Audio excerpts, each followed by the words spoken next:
my opinion, this performance against Real Madrid in November 2010 is arguably the greatest individual central midfield performance of all time. I am going to specify who I'm talking about and why I think this is the case, but arguably I do think that this game is the game where Pep Guardiola's Barcelona side became the greatest football team of all time. So going into the match, it was Mourinho versus Guardiola, Real Madrid versus Barcelona, Mourinho's first El Clasico game, and he set up his Real Madrid side in a 4-2-3-1 shape, with Pep's famous 4-3-3 system becoming either a 3-3-4 shape in possession or a 3-4-3, with Eric Amadou at left back, sometimes retaining a deeper position, creating a back three with Puyol and Piqué, with Dani Alves pushing up into the midfield line on the right flank. As in central midfield, we saw Xavi and Sergio Busquets creating almost a double pivot, with Andres Iniesta playing the role of the most advanced midfielder in that midfield three, pushing up into the left-sided half space, as we would often see Lionel Messi drop off into the right-sided half space, but he was really given a free role to really just roam between the lines,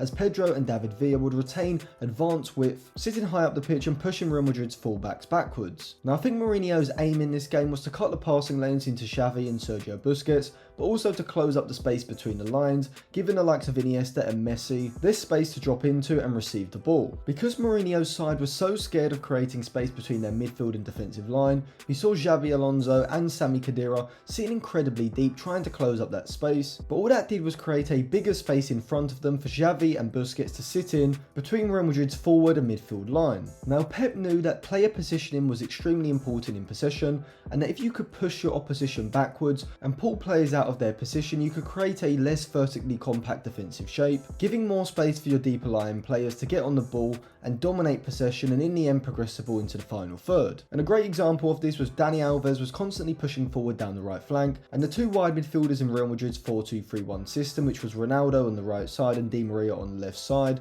were instructed by Mourinho to follow their fullback, and because Dani Alves was pushing forward for a lot of the game, particularly in the first half, we saw Di Maria being pushed back into a back five, creating a 5-2-3 shape that Real Madrid were defending in when Barcelona had possession in the middle third, and Barcelona played this game absolutely perfectly. See, in my recent videos I've discussed how Ralf Rangnick's style of play at Manchester United is very vertically direct, however Pep Guardiola's style of play was the complete opposite. Rather than looking to push the ball forward into the final third as quickly as possible, Barcelona were happy to control possession in the middle third, dragging that Real Madrid defensive shape from side to side, looking to create space between players to then allow Barcelona's players to move into that space, receive the ball and look to create a chance in the final third. And for the first goal, we saw Barcelona's ability to open up those half space, with Messi dropping off from the forward line, sitting in the right sided half space, and Iniesta pushing up from the left side of central midfield into that half space. Messi receives the ball, plays a quick 1-2 with Xavi, and this is what Barcelona's in possession game was all about, looking to find Iniesta in behind the opposition central midfield.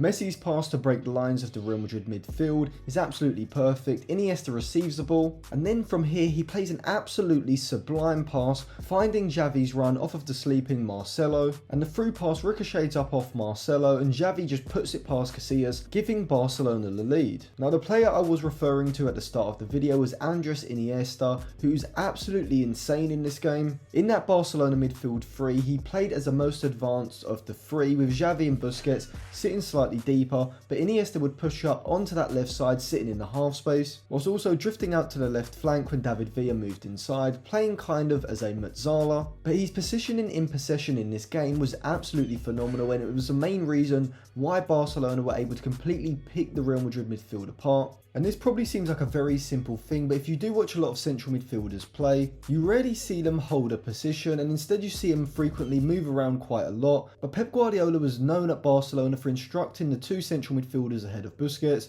Xavi and Iniesta, to sit high up the pitch and hold their position rather than moving over towards the ball. What this meant was that when the opposition's midfielders pushed over to, say, the right side, Xavi or Busquets could get the ball out of their feet and look to find Iniesta, who was positioned high up the pitch in what you would call the left-sided half space. But the two wide attackers in the front three, David Villa and Pedro, also played important roles with their positioning. See, Pep would instruct both Pedro and David Villa to sit high and wide, and the second goal is a great example of why. The ball is over on the right side and the ball goes into Xavi. He's able to get the ball out of his feet, and you can see here that as Sergio Ramos has come inside to keep that Real Madrid backline very narrow, you can see that David Villa has held his position, sitting extremely wide in the final third, and this allows Xavi to simply play a cross-field pass, and now David Villa can isolate Sergio Ramos in a one-on-one situation in the box. If Villa had drifted infield, which is what a lot of wide attackers do nowadays, Xavi wouldn't have this long pass on, and David Villa wouldn't have the space to receive the ball, and then wouldn't have been able to create that one-on-one situation which leads to Pedro's goal. And David Villa's movement from that left side was absolutely sublime throughout the game, and he got the 2 goals that he deserved.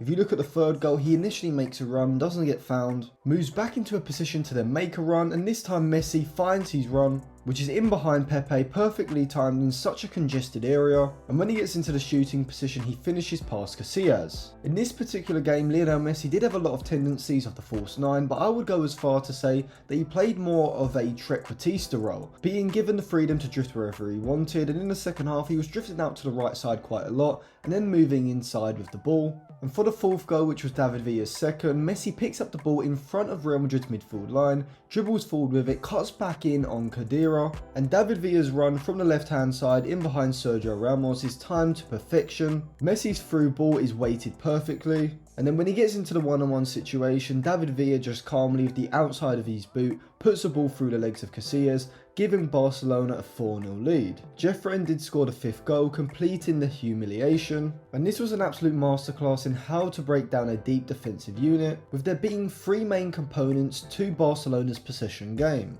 Now, the whole concept of Barcelona's possession system was based on retaining possession, and they probably had between 60 and 70% of the ball, and this meant that Real Madrid rarely had possession and therefore could rarely threaten them defensively. Barcelona didn't press extremely highly in Real Madrid's build-up phase, and this was because Real Madrid were going long from Casillas, preferring not to build out from the back, a likely instruction by Mourinho because he feared getting caught in their defensive third as they tried to play out against Barcelona's high press. But we did still see how coordinated and aggressive Barcelona's press can be, as when one player would move out of the midfield line to apply pressure to the player on the ball, this would be followed by another player, and rather than just dropping off after the first phase of pressure, each player would continue to apply the pressure, with players behind them pushing up the pitch ready to apply the pressure to the player nearest to them, and this made it almost impossible for Real Madrid to sustain possession in the middle third, often leading to a long ball up the pitch or a misplaced pass, giving possession back to Barcelona. But the 3 main features of Barcelona's possession game was firstly Iniesta pushing up into that half space, holding his position there when Barcelona had the ball in the right side, and this gave Barcelona a constant passing lane from Xavi and Busquets into Iniesta, and Iniesta was Barcelona's main progressor of the ball from the middle to the final third, with his ability to carry the ball forward past players and then play forward passes into players in the final third being absolutely exceptional. And the second component of Barcelona's play came from Messi doing this on the right side, dropping off from the forward line into the half space, picking up the ball, and he, like Iniesta, had exceptional dribbling and passing ability, with those 2 being Barcelona's main 2 advanced playmakers. But the third component was the width provided by Pedro, but more so David Villa on the left side, and it was from this wide starting position which allowed David Villa to make these diagonal runs in behind the Real Madrid backline, and ultimately this led to his 2 goals. I think it was this particular game that put this Barcelona side in the conversation of potentially being the best side of all time, and at the end of the season they would go on to win La Liga and the Champions League, and in my opinion all but confirming their status as the best side to ever grace a football pitch. And I would have to say that this performance was probably their best of that season, being the catalyst for this incredible Barcelona side, and not just a fantastic side but a side that revolutionised how people saw the tactical game, being the catalyst for the tactical modernisation throughout the 2010s. So thank you for watching. If you liked the video, remember to subscribe, give the video a like, and check out some of my other videos linked in the description below. And if you do want exclusive content, be sure to sign up for my Patreon, which will also be linked in the description below as well.